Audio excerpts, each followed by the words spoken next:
I'm grateful we're live. We're live on Instagram. Yeah, All right. sure.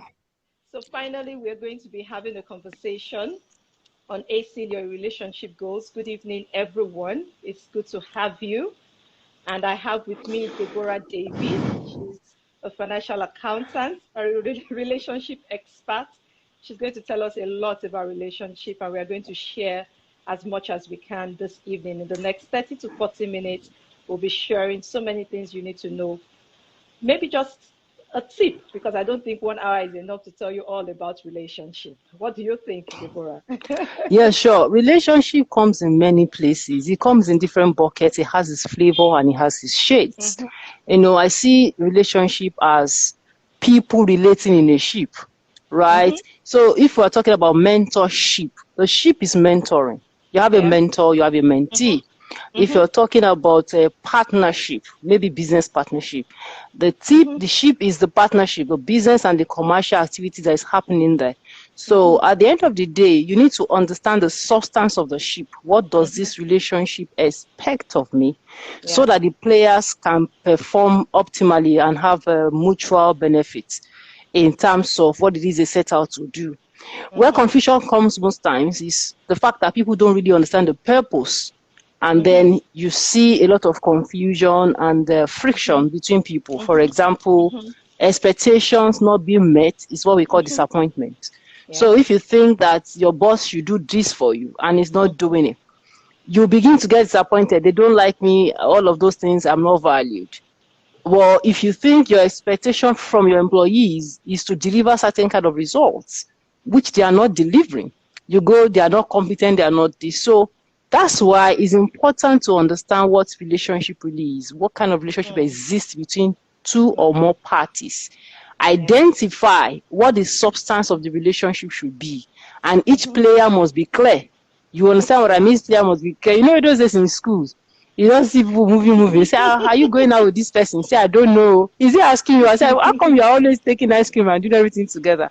So when expectation becomes Mm-hmm. broken, then the thing becomes a big deal. So it's Mm-hmm. important to usually understand the context of the ship where the Of people are relationship. relating. That's how I see Mm-hmm. relationship.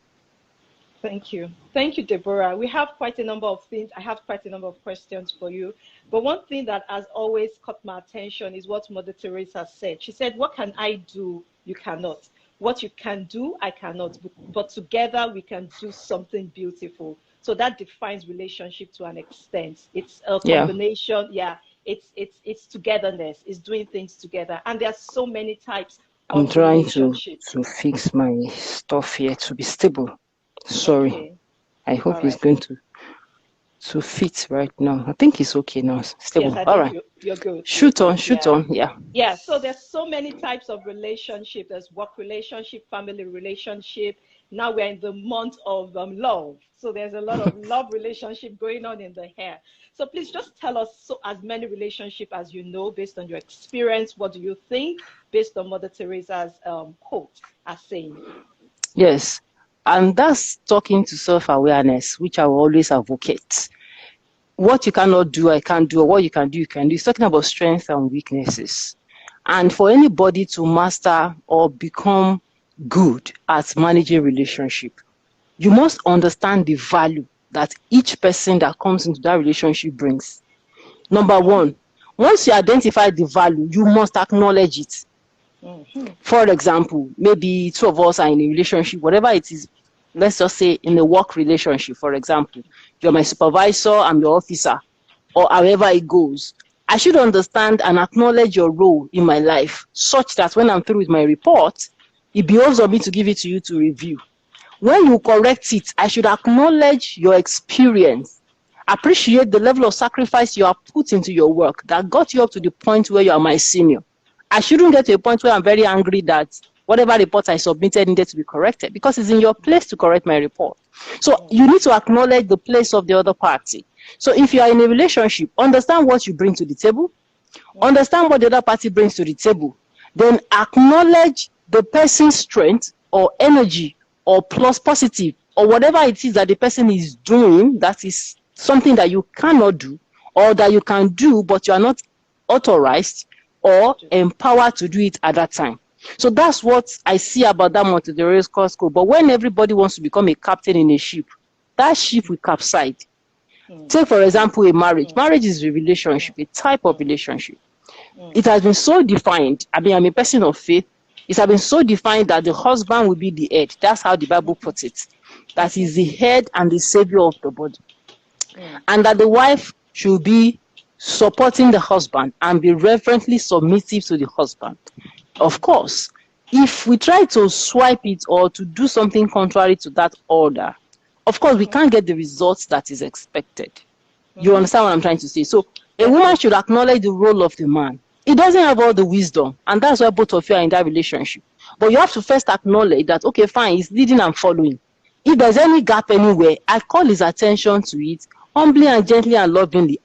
Let's look at this thing properly. There is a hole here. Let's just jump. Let's not walk. You know, how you now relay that message and the temperament of the man with whom you are dealing will not be different from person to person. But that acknowledgement must be there, that this is the role of this man in this marriage. In the office, I've made an example of manager, supervisor, etc.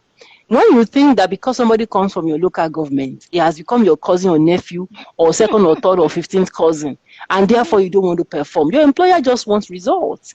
Don't forget that employee cost is another cost in the ledger of the financial statement. They are reducing profit of the shareholders. So when they brought you in, they were not looking for somebody to decorate the table. They brought you in to add value, to interpret the vision of the company, and to deploy the skills that you have to achieve the purpose for which you have been brought in. Let's say as a chartered accountant that I am right now, the company will bring me in to use my accounting skill, okay, to support the business, produce cash flow statement, prepare budget, prepare financial statement, talk to the external auditors, ensure that we are banking the money correctly, reconciling the account, talking to vendor, raising invoices for customer. That is what my employer expects of me. For me to wrap around sentiment and say the reason the man doesn't like me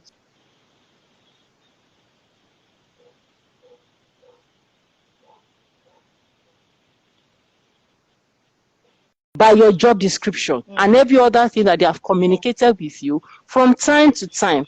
Identify it and confirm that you are up to task.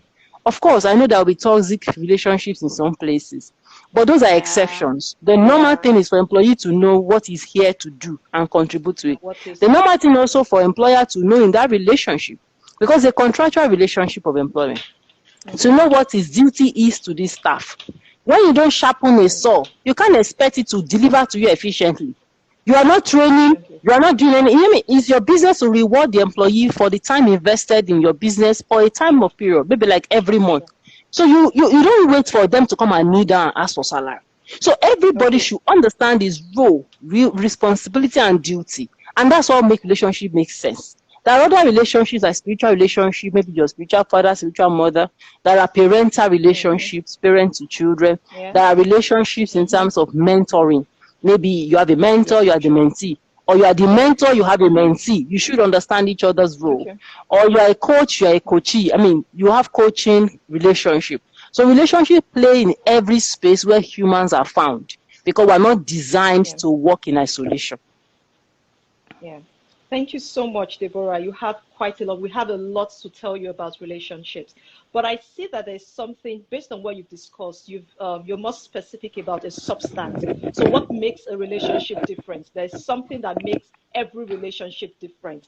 We would streamline it to work relationship very soon. But can you just tell us a bit more about what really makes a relationship different? What will make my relationship with my partner, my relationship with my boss, different from somebody else? What's that difference, Deborah? Yes, thank you for that question. That difference is that substance, and I will break it down. Substance of a relationship is what the relationship demands from the parties that are playing in it. Okay, so if I'm a coach, for example, and I have a coaching client, I'm saying if I'm a coach, I'm actually a coach anyway.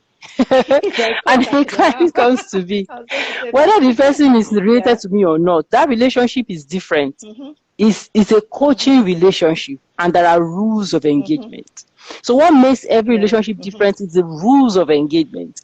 You know, if the coachee permits for me to go personal, or he brings up an issue for me to meddle into, yes, that's fine. But it is not in the place of a coach to go beyond the ethics of the profession and began to pry into private matters and began to rub things in and demanding for whatever your client is not really willing to willingly share with you. So that substance is, what does that relationship demand? And everyone in that relationship must respect it. Just like the example I just gave, employee, give your best. On Monday, you had accident with your car. On Tuesday, your tire was flat. On Wednesday, your grandfather called you. And by the time you were coming, they said you should take somebody to the hospital. And every day you don't show up, or you don't show up punctually. I mean, you are not satisfying the demands for which you've been brought into that company. So if your salary is not complete at the end of the month, you cannot blame anybody, because you haven't played your part. So for every relationship, there is a part to play.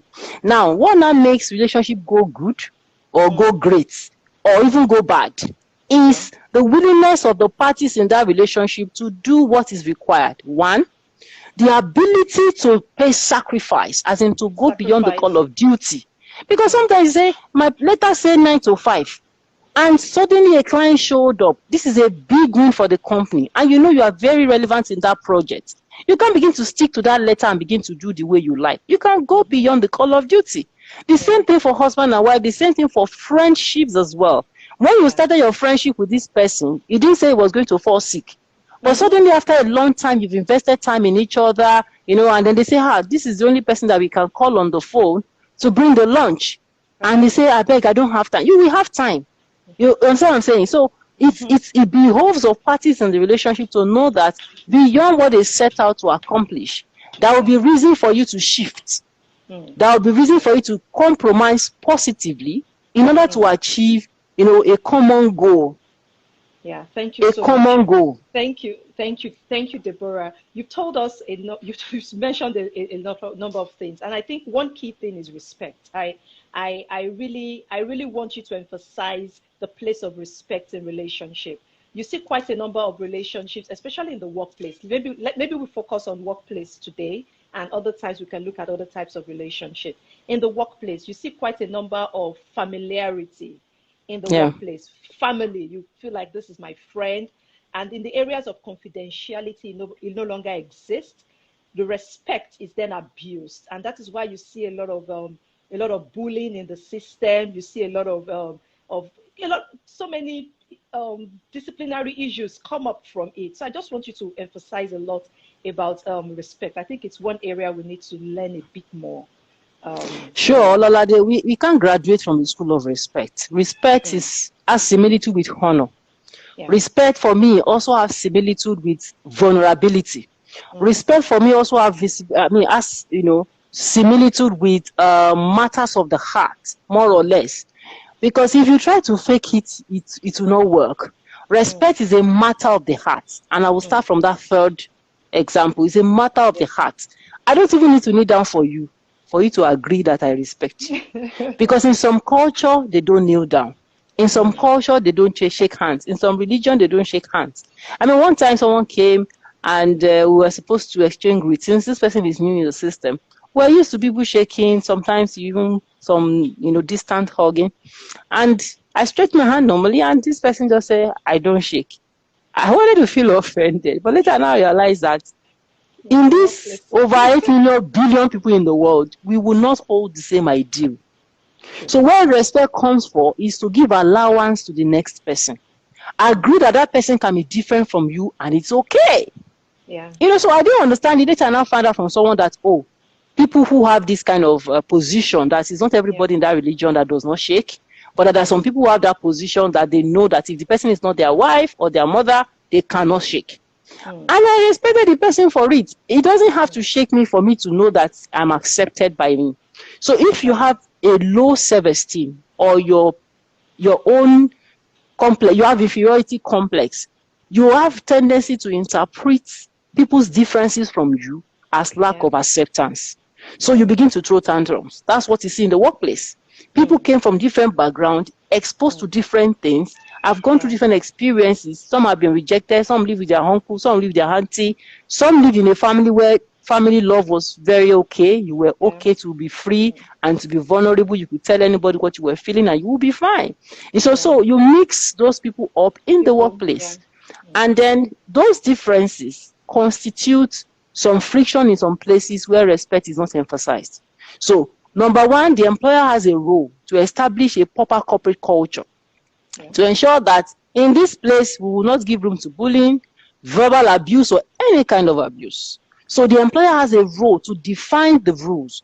The employer has a role to wield the punishment when somebody contravenes the rule, because that's how you test sincerity on behalf of the employer.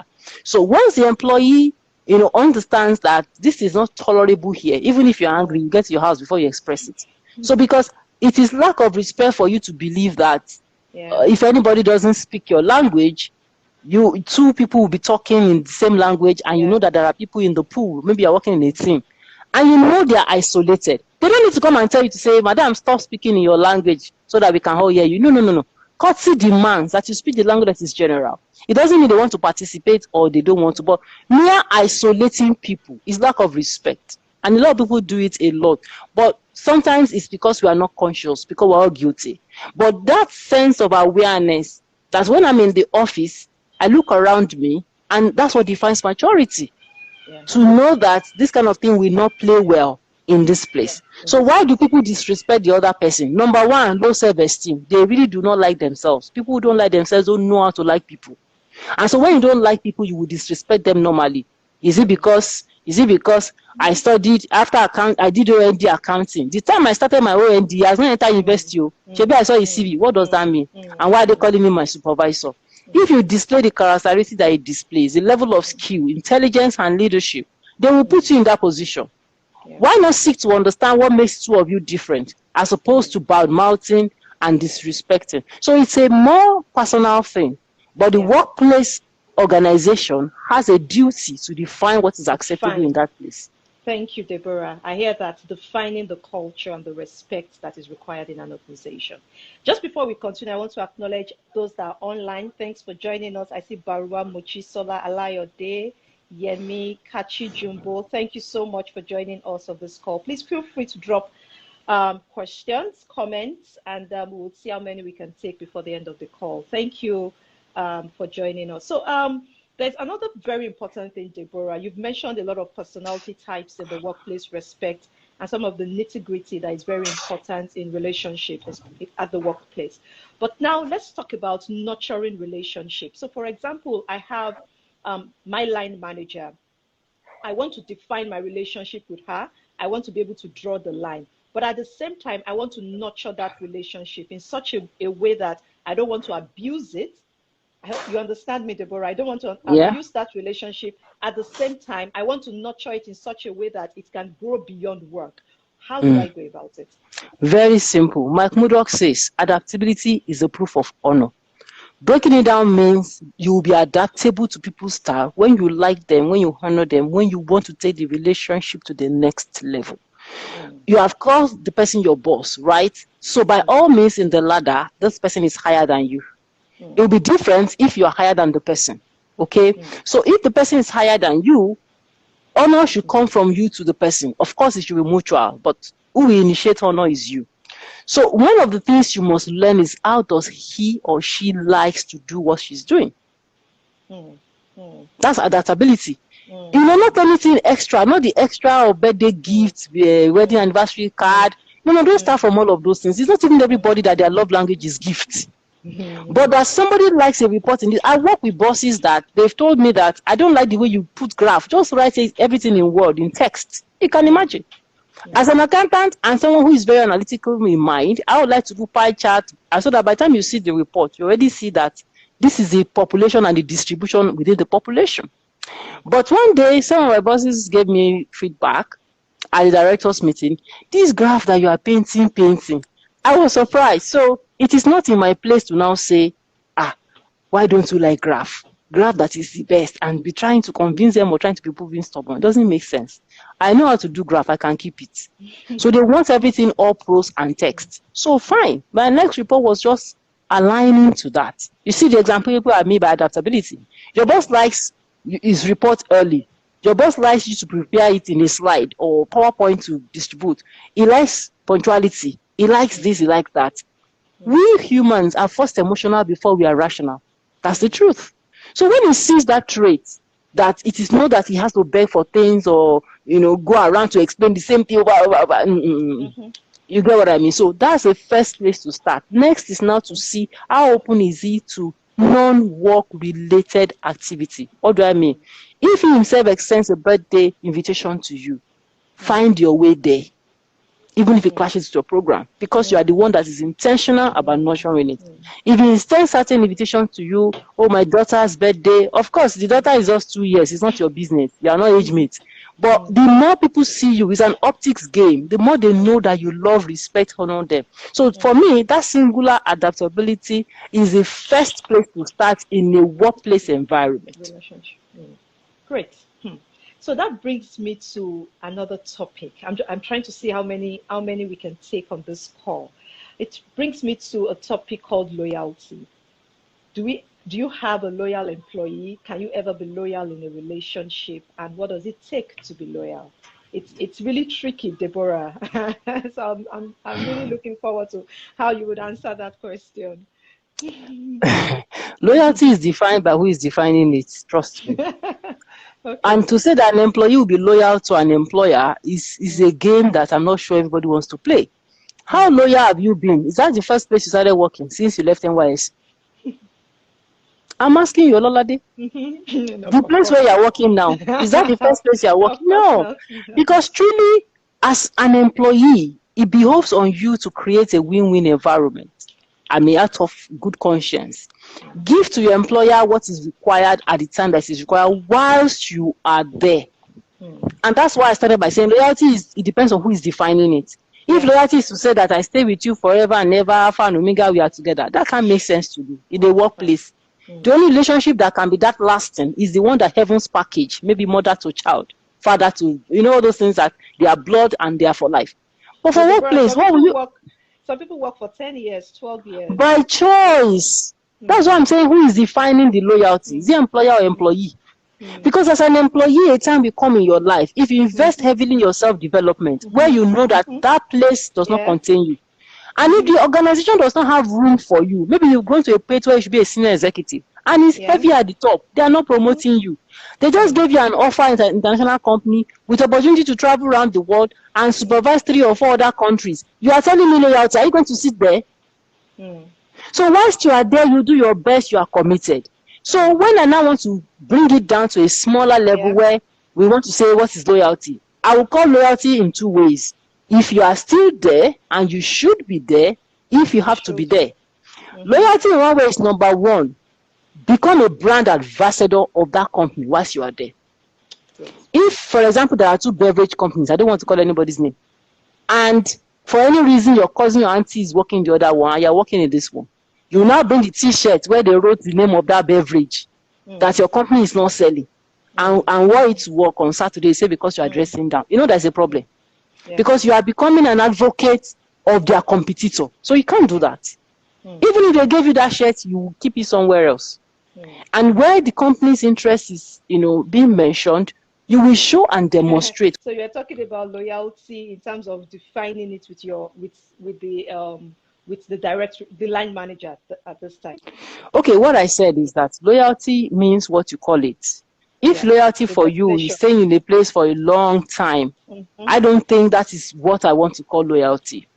An employer may think that is a loyalty, but from the part of the employee, it can't be a loyalty, right? Because whatever I'm getting in that company should align with my personal goal, my career aspiration. All right. So, but if we want to now break it down in the context that is ubiquitous, applicable and general, whilst you are in an employment and you have a competitor or someone who does almost exactly the same business with you, you can't go and wear the t-shirt, like I was making the example, of that beverage company or pasta company, all of the names, and now wear it to the office and even everywhere you go, and indirectly advocating the products of the other company. For me, that is not loyalty.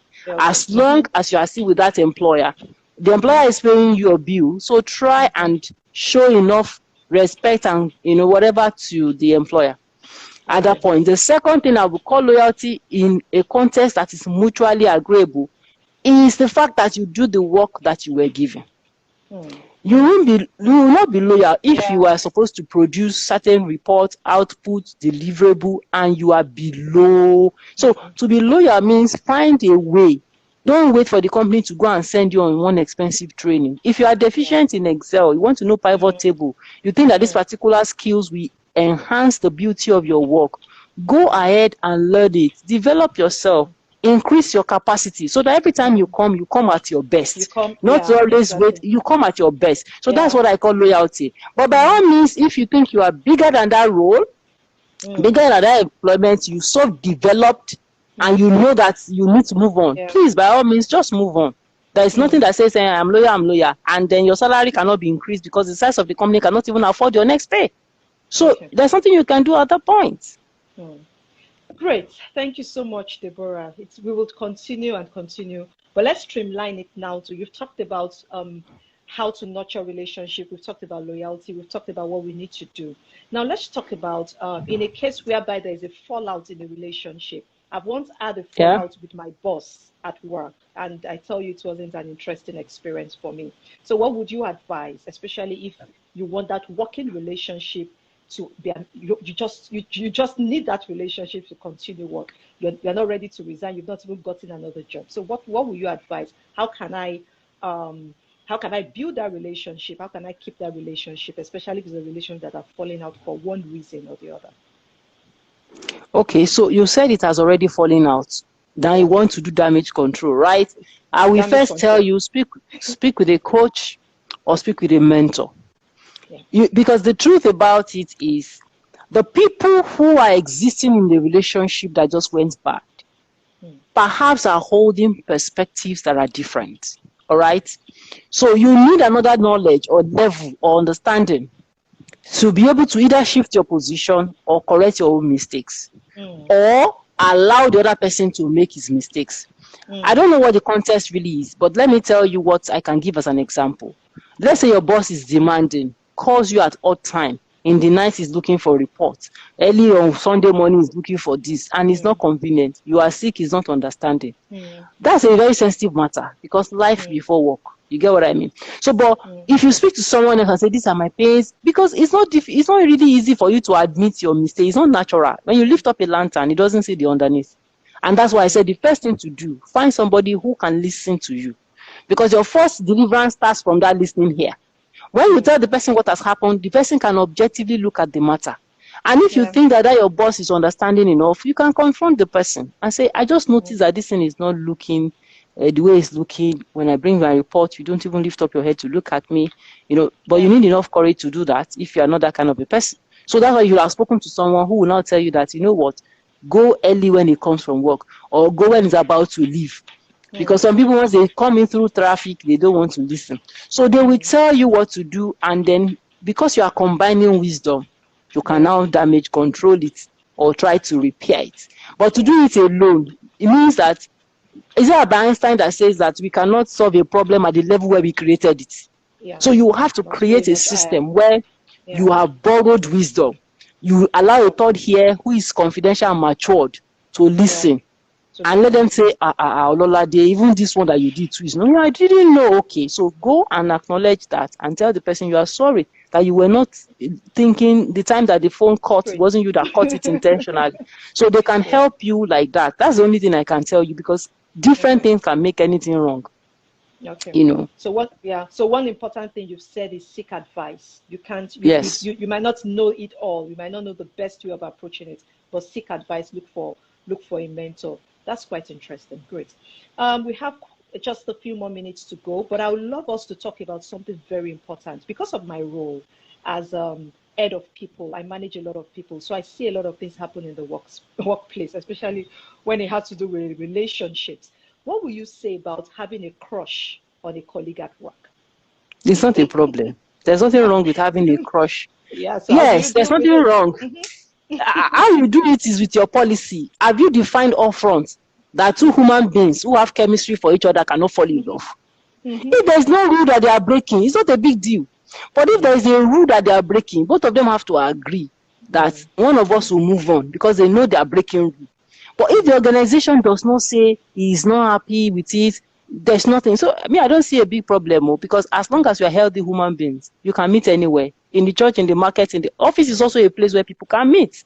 So, but if the organization frowns at it, you should tell them what to do lovingly and tell them you have to do this. And where the organization does not really frown at it, they can help them. If they are both in finance or admin or logistics or operations, you can seek the kind of skill set that either of them has, so that you deploy the person to a better place as well, such that when they are doing performance appraisal, there's no doubt as to the credibility of who is appraising who. So let's not say it's a top versus bottom relationship. A boss saw a young lady, came in for NYSC after 2 years, says that this girl is so responsible. I would like to take this girl as a wife. There's already an overriding authorization in that. So the HR manager needs to now come in and then, with maturity, first acknowledge that it can happen. It's not a big deal. It can happen. And then ask them what their plan really is. Have they checked the policy? And if the policy allows it, you can either move the boss or you move the employee from, maybe he was in marketing, take him to somewhere else, so that they are still doing husband and wife, but there's no amorous feeling that can make somebody doubt. I mean, even if she's on top of her job, they'll say it's because it's her husband. Nobody will believe it. So that's what I will say. So please, there's nothing abnormal about it. People will meet somewhere at any time. Okay. What I hear is to be professional in anything you do, any relation. There's a place of professionalism at the workplace. And I'm sorry to say, some people do not have that. They don't understand what professionalism means. Because they don't teach it in school. but you learn it. They don't teach it in school. But you learn it at some point in your life. It's an assumption you are making. It's an assumption you are making. See, employers sometimes downplay the role of induction and training. They assume that people should come with a certain set of skills and knowledge. Unfortunately, it's not something that is very commonplace. And that's why you see some people just say 2 years work experience, 2 years work experience. Some people 5 years work experience is that they were marking time. It's not really that they understood ethics or they understood anything. So if you bring somebody into your organization, it behoves on you. Give them proper induction and integration mechanism by which they will. In these places, what's allowed. We don't call people by first name, or we call people by first name. Organizations differ from place to place. So even if somebody has experience and is coming from one international company where they call their grandfather by first name, if it doesn't work in your place, at the point of induction or in your personnel policy, spell it out. This is the culture of this organization because it's an indigenous company. We respect people. We don't call, part of the way we express this is that we call people with Mr. or Mrs. But for you not to have defined that and say somebody was wrong, who schooled in the UK or US and is used to call him Peter. Peter is 65 years. And he just came and called the MD by first name. You say you are fired. Why is he fired? Did you tell him before? Where there is no law, there is no sin. Yeah. Wow, thank you so much. Thank you so much, Deborah. We've said a whole lot, and I can continue to give a number of scenarios and ask a lot of questions when you come to workplace based on my experience and my exposure to people. I believe maybe at some point we will come up with maybe a seminar or a program to drill it down and discuss it more. But I would like you on a final note. I like some of the points that we've mentioned. So for some of us that joined a bit late, I guess the video will be saved and we will share. But one major thing that would help relationship, Deborah said, respect is very important. You need to respect your partner, whatever relationship you're in. You need to respect. There is a place of defining what that relationship is about. So do not go into a relationship assuming that you know what it's all about or the next person will understand you. You must always define it. Sacrifice is also required in a relationship. Culture, when you get to the place of work, you must understand the culture. Some culture differs. Some culture, like for example, is a first name basis, Mr., Mrs., Sama. You must understand that before you acclimatize. You must just understand it so that you can settle in properly. Then another thing Deborah said has to do with personality type. So they are different people. And based on my experience managing people, you need to be diplomatic. You need to be patient. You need to be able to understand. So one thing I have learned on my job, Deborah, is I try as much as possible. I don't preempt. I try and listen to be able to understand who you are. I think it helps a lot in relationship. Listening is a skill But I don't know. Can you teach listening? Let me ask you. Yes, yes. Listening is a skill, and unfortunately, it's not a skill that we are all born with. Many of us had to learn it. And by all means, if you're a good listener, you will be in control of the discussion. It's just that people don't know. The person who talk has told you everything there is. You that you are listening, you know where the gaps are. So listening is a skill that benefits the listener, and the more we listen, the more we learn, because then it helps you to interpret the underlying factors behind the conversation. So, but of course, when people are talking, we can't expect people to just listen. Of course, there will be no interaction. But when listening becomes beneficial, is that you chip in, you give allowance for the other person to feed you back. You chip in, you give allowance to the other person to feed you back. And when people come to you, okay, one of the ways you will do proper listening effectively is that allow them to exhaust their information. There's no point interrupting, interjecting. When they have exhausted, you can kindly ask, how would you want me to come into this matter? Because for some people, the only thing they need is listening. They just want you to hear it. After the ranting, they did like this for me. It's not asking you to advise, so don't jump into advice. So the way you're going to say, oh, really, I see what you are saying. I understand. I empathize with you. So how would you want me to support you in this matter? So that's how you listen. You listen very well, not to respond to the person, but to understand the content of the message. Understand. And I think that's why some relationship fallouts. You don't understand the person. You jump to conclusion. Deborah, thumbs up. You're really a coach. We have a lot to learn from you. I also love the part when you talked about self-esteem. Self-esteem. Some people have low self-esteem. On a final note, this is my final one to you, Deborah. How encourage somebody on this call, especially somebody that has a low self-esteem. What do you think that person needs to do? Just one thing that person needs to do to just ginger himself or herself and just be able to find your feet again. Number one, go and find a coach. You have to first agree that you are a sick person who cannot heal yourself. You know why I'm saying this? I benefited in my life. You read my book, right? You saw a place where I said I used to be very afraid. I didn't even know that it was the armed robbery attack of my teenage years that was still affecting me until I got a professional who could extract. People have low self-esteem for certain reasons they cannot pinpoint. Some of them had been verbally or physically or anyhow abused in the past. So the only language of love and relationship that they know is violence. Some of them, it was not even directly inflicted on them. It might be the example they were seeing. I grew up in a dense population area of Mushin, Papajao area. And whatever was happening in the neighborhood or the next room to your own, you know, we call it face me and slap you. A room is here, is in front of you. It's not the 3-bedroom flat something, nothing too. So even if two people were fighting in the other room, you heard it. If they were abusing each other, you heard it. Those were the days that somebody will increase the volume of his radio just to sing a song that will be abusing the next person. If that was the thing that settled in your mind and you have not consciously extracted it, you will be acting it out. If you live with your auntie or cousin or uncle, people do you show you care. You will not know how to show it. And you are just yourself. You even think you are okay and you are not. So if you have low self-esteem, you have to first admit, because people need to watch out for the signs of low self-esteem. People who have low self-esteem don't even know. When you like attention to be directed at you anywhere, if they are not mentioning your name, you're already angry. You have low self-esteem. When you think you are too important for everywhere and every place, you have low self-esteem. I mean, you should be comfortable being you. Whether people are talking to you or ignoring you should not even matter. Your value should not be external, it should be internal. I'm telling you characteristics of people who have low self-esteem because they don't always know.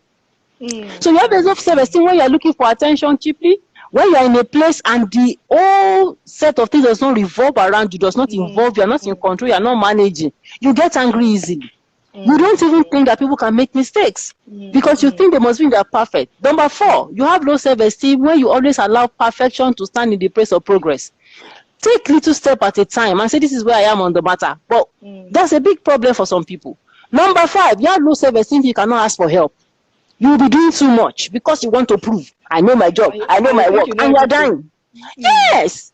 You are purging, you can't call, I'm purging, now let's go to the clinic. That's a problem because you don't see enough value in you. You think that people should judge you by what you have or what you are doing. Wow. So you do too much.